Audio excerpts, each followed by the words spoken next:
سلامونه ملګرو. انډیا د خیر سره پاکستان ته راتلو نه انکار وکړو. کومه آی سی سی چیمپئن ټرافي 2025 چې په پاکستان کې شیډول ده هغې نه انډیا صفا الفاظو کې انکار کړی دی. خو دلته اوس سوال دا اوچتیږي چې آیا انډیا به اوس آی سی سی مجبوره کړي چې دا آی سی سی چیمپئن ټرافي د پاکستان نه بهر کړي او بل ملک کې کیو کړي؟ دا به راتلونکي ټایم کې پته لګي. خو تاسو له په سکرین باندې دا یو ټویټ ښکاري.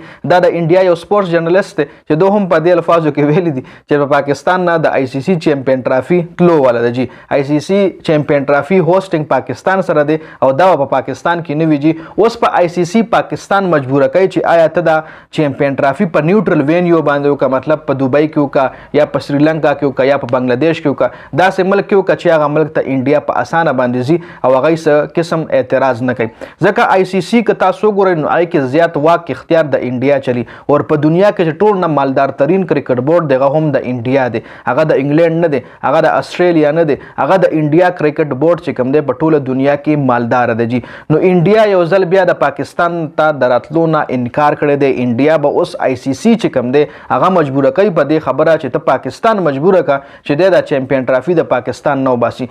ځکه چیمپئن ټرافي نه خو انډیا انکار نشي کولی. چیمپئن ټرافي کې به هر کله مطلب ضرور انډیا چې کوم دی شرکت کوي. خو اوس په دای کوشش کوي چې د چیمپئن ټرافي د پاکستان نه وباسي. اوس آی سی سی و پاکستان ته څه قسم مطلب لالچ ورکوي، یا به د پیسو لالچ ورکوي یا به ایکسترا پیسې ورکوي چې تعالی په خیر دی موږ پیسې زیاتې درکو، خو ته دا هوسټینګ چې کوم دی د پاکستان نه وباسه په بل ملک کې وکړه. نو بیا پاکستان کرکټ بورډ څه جواب ورکوي؟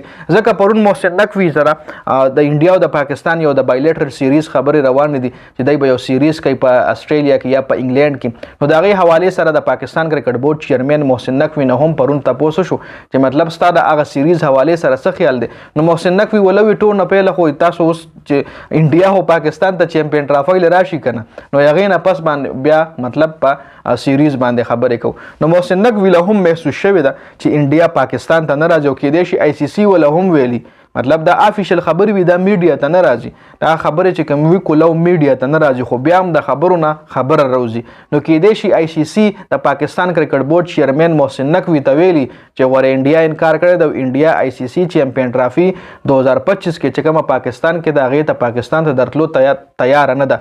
ځکه که تاسو وګورئ نو ټایم خو خیر لا ډیر د چیمپئن ټرافي له ځکه په 2025 کې فروری کې به چیمپئن ټرافي وي، لا ټایم پکې ډیر زیات دی. خو پاکستان د طرف داسې څه غټه تیاری تر اوسه پورې نه ده روانه شوې، نه په سټیډیمو باندې کار روان شوی دی، نه سټیډیمو سره داسې د هوټلو باندې کار روان شوی دی. که تاسو یاد شي فوټبال او د کرکټ ورلډ کپ کې خو د ځمکې اسمان فرق دی. فوټبال ورلډ کپ خو یو ډیر غټ اماونټ لري، ډیر غټ انویسټمنټ وي، پای کې ډیره غټه پیسه وي. قطر د هغې دپاره څومره ډیر ګراونډونه تیار کړي، ګراونډونو سره جوخ هوټلې جوړې کړې وي، 5 سټار هوټلې او ریسټورنټ په ګراونډونو کې، مطلب ډیر غټه برپور تیاری. خو که دې خوا موږ وګورو نو د پاکستان د چیمپئن ټرافي حوالې سره داسې تیاری لا کمپلیټ شروع شوی نه، ټایم پکې لا شته خیر، خو تیاری داسې لا شروع نه ده. نو کېدای شي محسن نقوي له پاکستان کرکټ بورډ چیرمن له آی سی سی ویلي چې غوره انډیا انکار کوي او مسله به جوړیږي او تاسو به د چیمپئن ټرافي په نیوټرل وینیو کوئ. نو کېدای شي په دې وجه لا کار نه وي روان. خو ګورو به چې راتلونکي ټایم کې پی سی بي آی سی سی له انکار کوي که نه، ځکه هوسټینګ پاکستان سره دی. پاکستان بولوي نه چې هوسټینګ موږ سره دی، بس موږ سره دی. ګورو به چې څه کېږي راتلونکي ټایم کې آی سی سی پاکستان ته پیسه ورکوي، څه کېږي اپډیټس چې کله هم نوي راځي شریکوم به در سره. ډېره زیاته مننه، والسلام.